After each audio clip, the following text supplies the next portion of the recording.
Hello everyone and welcome back to another video. In this video, I'm going to be taking a look at the television series True Blood, which is another one of the most requested series I've had on the channel. The show came out in 2008 on HBO and has 7 seasons. The show has received great praise from fans and critics, which is rare. The television adaptation was created by Alan Ball and is based on the best-selling novels by Charlene Harris. Anna Paquin, who plays Sookie, also played Rogue in the original live-action X-Men movies, as well as a lot of other roles. Before we get started on True Blood, have you ever wanted to watch all 4 seasons of The Strain? Well, it's on Disney+, but only available in Canada and the UK. And Dracula Untold is on Netflix, but again, only in Canada and the UK. If you want to unlock these movies and many more, then today's sponsor, SurfShark VPN, can help. A VPN is a service that when turned on encrypts your data so no one can see what you're doing or where you are. You can choose from servers in 65 countries to gain access to region-locked content, like different movies on streaming services. You can also change your location to gain access to better deals when shopping online. Aside from the location changing, one of the biggest benefits of using a VPN is security. All your data is hidden with military-grade encryption. This comes in handy when you are banking online or maybe buying some crypto.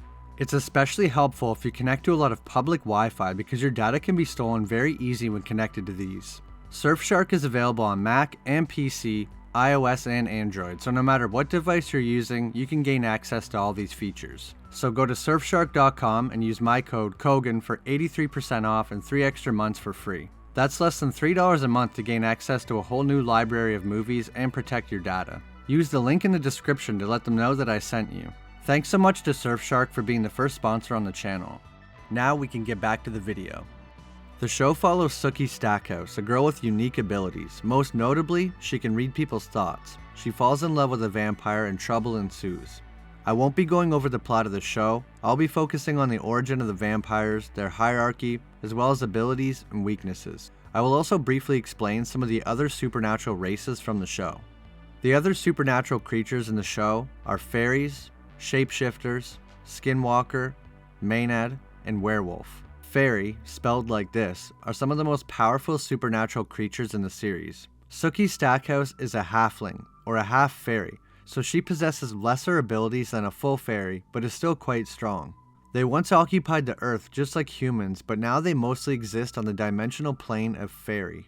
You must have fairy blood to enter this dimension, but a vampire named Bill, after consuming a large amount of half-fairy blood from Sookie, was able to enter the dimension.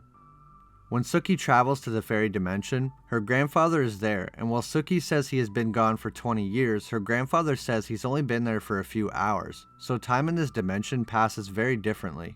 Fairies also have guides that can watch over them and can visit them in their dreams. They're referred to as fairy godparents. Yeah, like that. Shapeshifters are a species that can change their form into an animal. They have to study the animal very intently. This is called imprinting. After that, they can take the animal's form at will and any others they have imprinted. They are one branch of weres, like werewolves. Werewolves and were-panthers are considered versions of shapeshifters. Some vampires can change their form, but it's rare. Were-panthers are weaker than werewolves due to the fact that they have become endangered and started inbreeding to save their race, resulting in becoming weaker. Although there are some that are still very strong.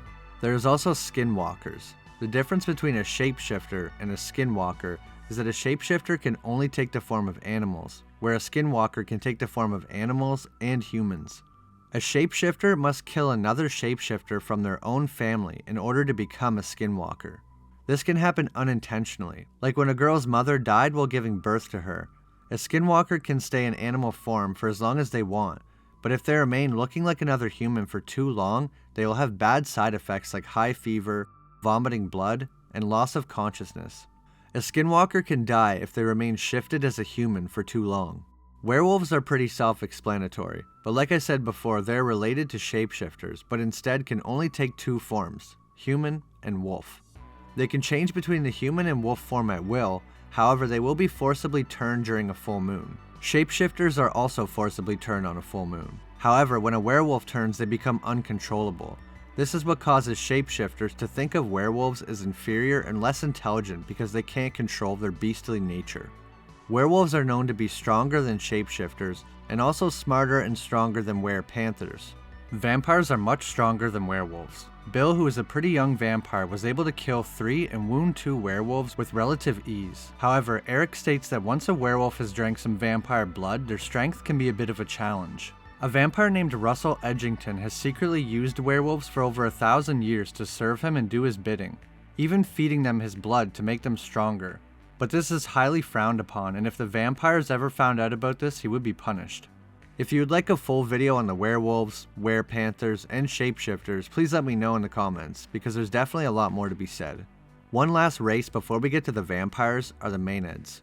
They are a very rare supernatural species. They are all female and the followers of Dionysus, the god of ritual madness and ecstasy. Their name, Maenad, translates to the raving ones.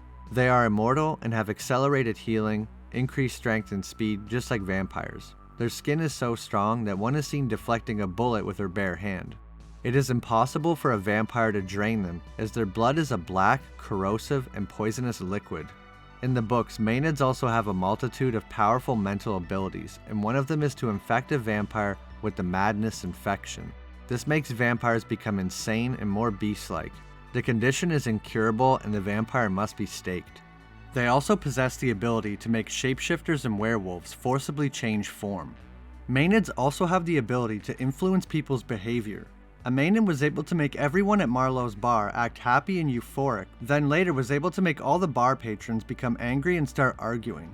When someone is under the influence of a Maenad, their eyes turn solid black. It's said in the show that Maenads could only influence humans and cannot influence supernatural creatures such as shapeshifters and vampires in the same way. Although Maenads look like humans, they can change their hands into large talons that can shred and poison their prey. Apparently the poison works similar to how Komodo dragons does. Vampire blood has immense healing properties, which we'll talk about soon, but not even vampire blood can heal the person that has been exposed to the poison of a Maenad. Now we can talk about the vampires. The first episode of the show introduces us to the world of true blood. Vampires have recently revealed themselves to the world after a kind of synthetic blood was developed. This product is called true blood. This vampire representative assures the humans that with true blood they have no need to feed on humans anymore and can live together. Vampires have been able to fit in and work with humans relatively well, but reactions to vampires are very different depending on where you are in the world.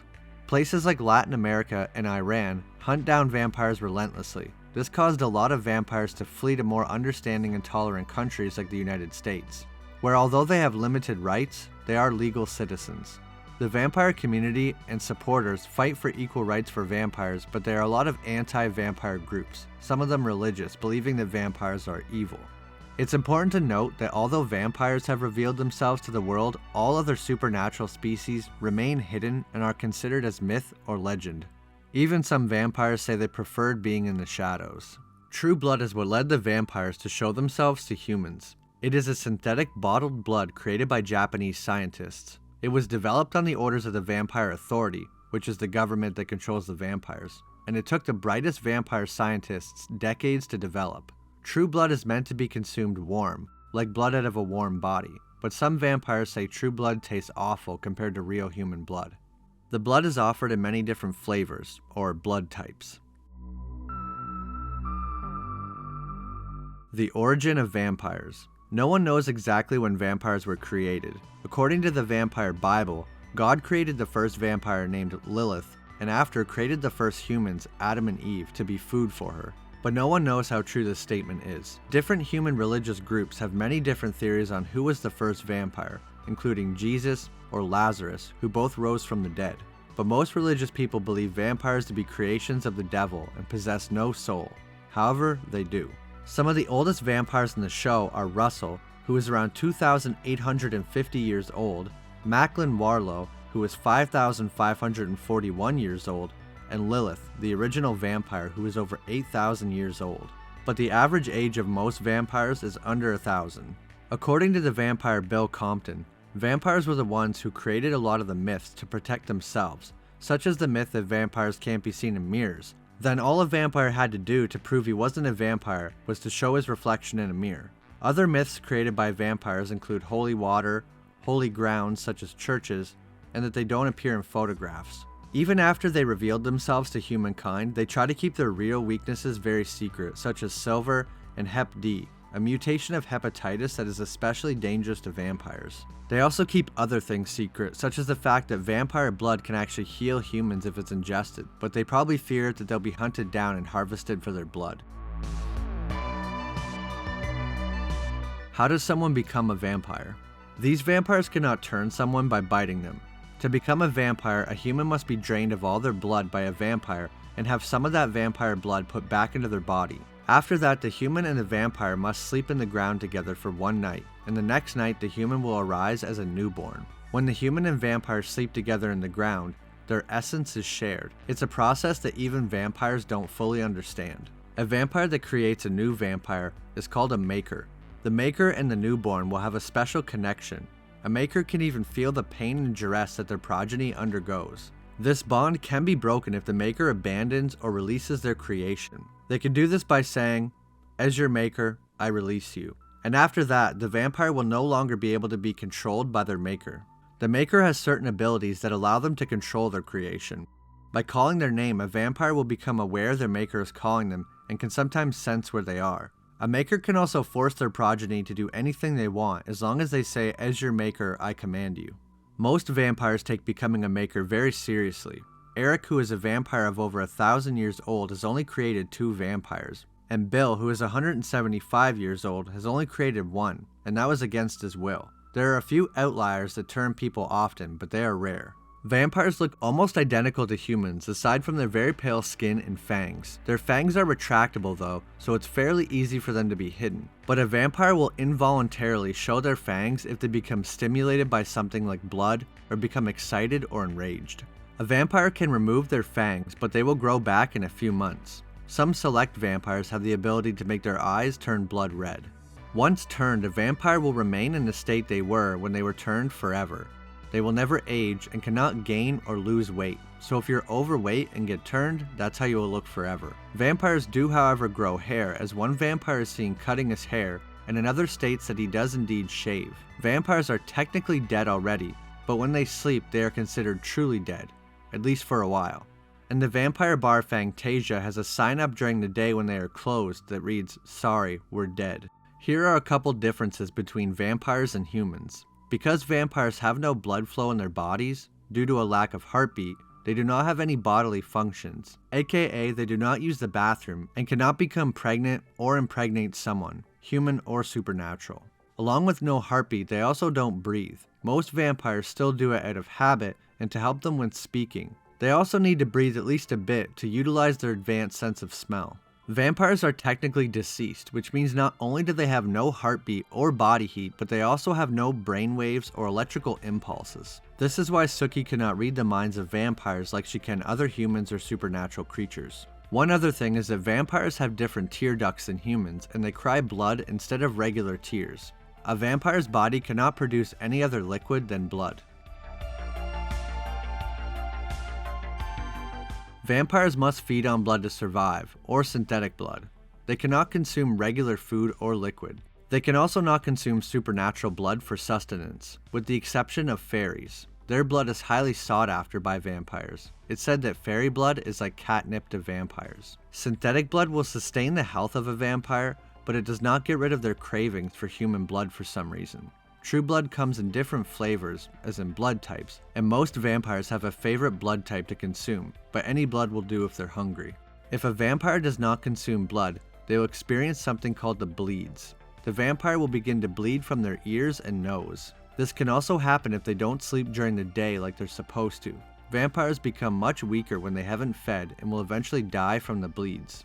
It's also possible for a vampire to consume too much blood. If this happens, the vampire will have confusion and euphoria, similar to being very intoxicated. A vampire can't consume the blood of shapeshifters, werewolves, or maenads, but they can consume the blood of fairies. Not only can they consume it, but it actually has added benefits over human blood.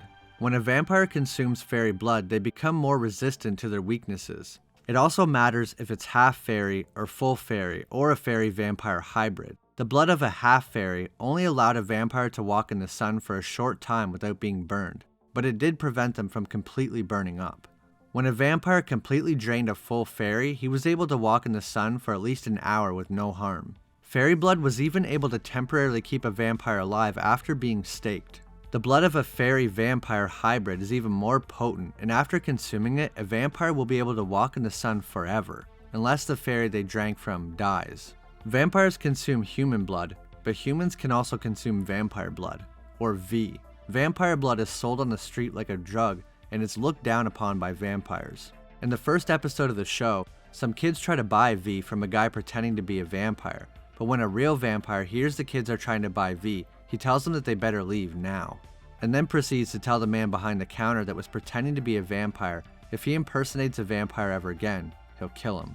If vampire blood is consumed by a human in the right dosage, it can act like a drug, inducing a euphoric state. Vampire blood can also heal grievous wounds. Sookie Stackhouse is brutally attacked, but after drinking vampire blood from Bill, her wounds were completely healed the next day. Bill says that most people don't know vampire blood can do that, and he says vampires would like it to stay that way. Because like I said before, if humans knew that vampire blood could do that, vampires would probably be hunted down for their blood. Some other effects of consuming V are a temporary bond with the vampire whose blood was consumed.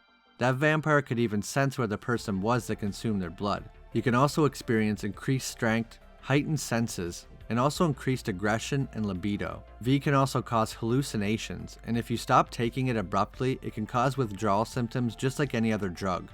In the show, they say it's best to take 1 or 2 drops to get the desired effect, but Jason Stackhouse drank a whole vial and experienced sweating, pain, fatigue, and some other bad things. Vampires have emotions like humans, but they experience them to a lesser degree, possibly because they have to live for so much longer than a human that they have to learn to let their emotions go, or they would become overcome by loss. As a vampire ages, they learn to control their bloodlust more and more, and can act more civilized around humans. Vampires also grow stronger with age, but they become more susceptible to sunlight as well. Vampires' powers and abilities. They of course have super strength and grow stronger with age. Vampires are stronger than werewolves and shapeshifters. Vampires are also the fastest moving of the supernatural creatures. They move so fast that a human could only perceive a blur, but vampires' advanced senses allow them to perceive other vampires even while moving extremely fast. Like strength, vampires' speed increases with age too. A 1,000-year-old vampire named Eric was able to perceive a bullet moving in slow motion like the Flash, and he was still able to move at regular speed. But most vampires are not fast enough to dodge or jump in front of a bullet. Vampires have heightened senses. They can smell and hear from an extreme distance and are able to see perfectly fine in complete darkness. They are very resistant to physical trauma and can sustain massive damage and still function. A punch from a strong human does not even make a vampire flinch, but if a vampire does receive some damage, probably from another supernatural creature, their healing abilities work very fast. If a wound is bad enough, they might have to consume some fresh human blood for their healing abilities to work properly, but they'll still heal. Vampires are also immune to all sickness and disease, aside from hepatitis D and hepatitis V, which are conditions that specifically affect vampires. Hep D is relatively harmless to humans but will weaken vampires for several months, putting them at risk of being staked much easier. Hepatitis V, on the other hand, will slowly weaken a vampire and eventually kill them. Some vampires have the ability to fly. We see some younger vampires like Bill able to levitate, but it is implied that older vampires can fully fly. Sookie Stackhouse asks a vampire named Eric if all vampires can fly, and his response is, "Can all humans sing?" So that kind of implies that it's more like a skill, and that any vampire could possibly learn to fly if they wanted to. Vampires possess a mental ability called glamour. Vampires can glamour humans and some supernatural creatures.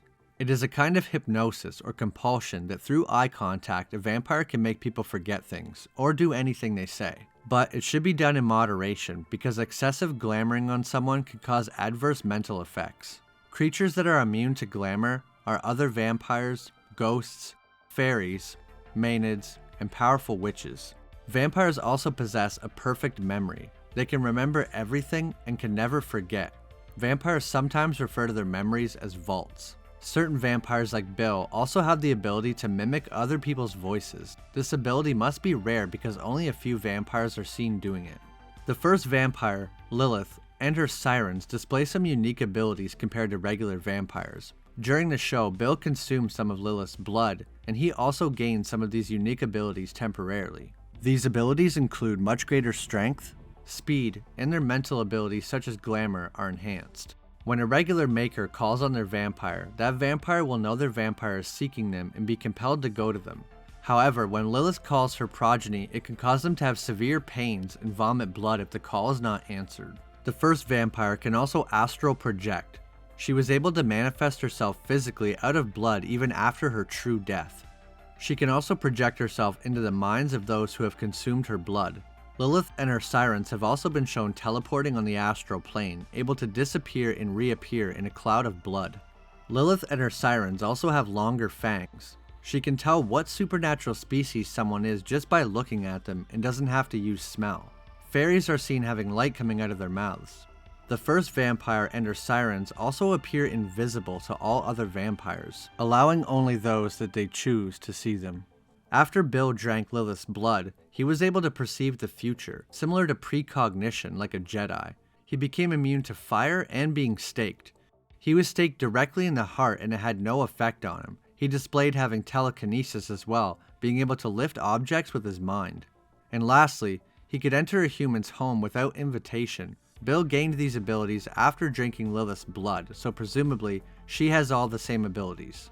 An extremely strong kind of vampire is a fairy-vampire hybrid. They possess all the magical abilities of a fairy like telepathy, controlling light, and many more, as well as vampire abilities, which makes them possibly the most deadly of the supernatural species. Fairy vampires can survive on normal food like a human or on blood like a vampire. Fairy vampires can enter people's homes without an invitation, and they are also immune to silver and sunlight. Like I said before, their blood can also allow another vampire to walk in the sun permanently unless the fairy vampire that gave you the blood dies.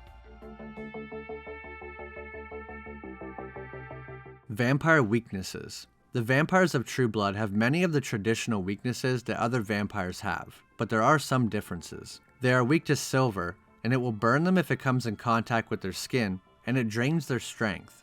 We see in the first season that it can be used to subdue a vampire from moving.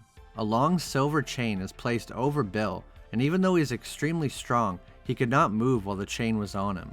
As a vampire gets older, they become stronger, but they become more susceptible to the sun. A very old vampire named Godric was completely burned up in about 30 seconds, whereas Bill, who is a much younger vampire, was only badly burned after spending a few minutes in the sun.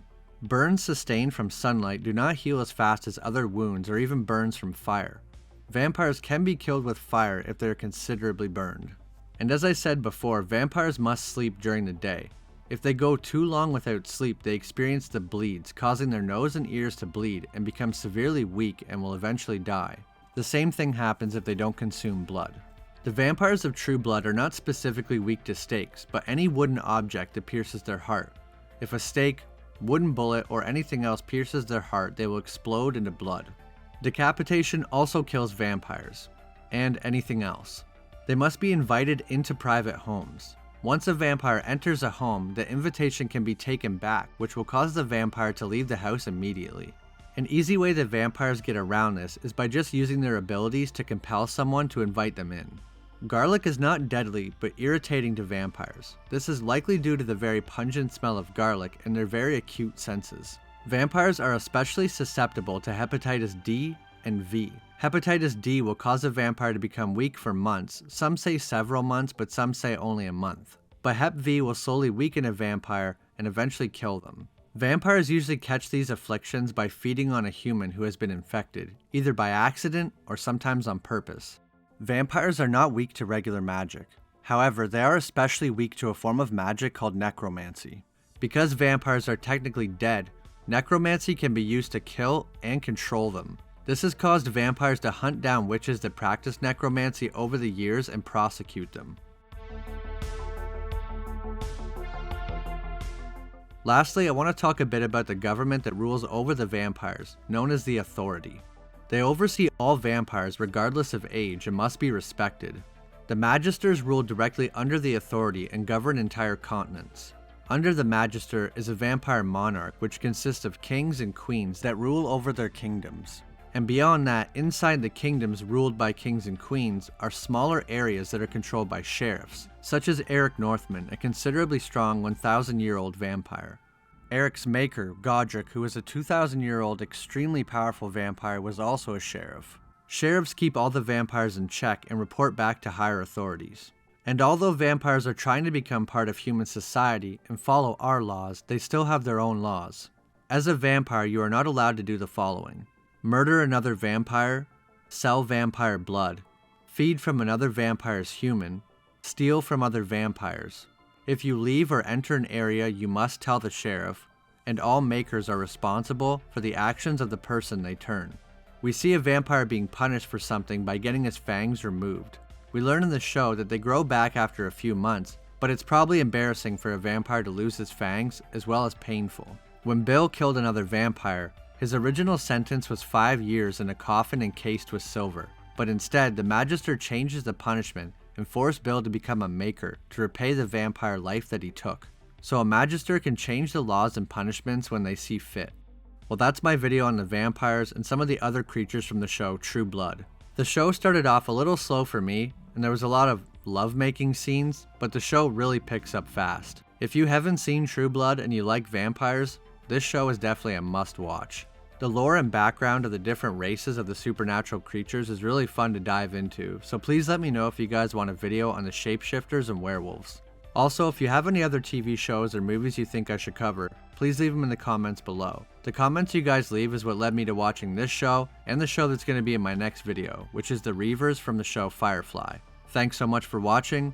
Leave a like if you enjoyed, and subscribe if you haven't. I really appreciate it. I'll see you in the next video.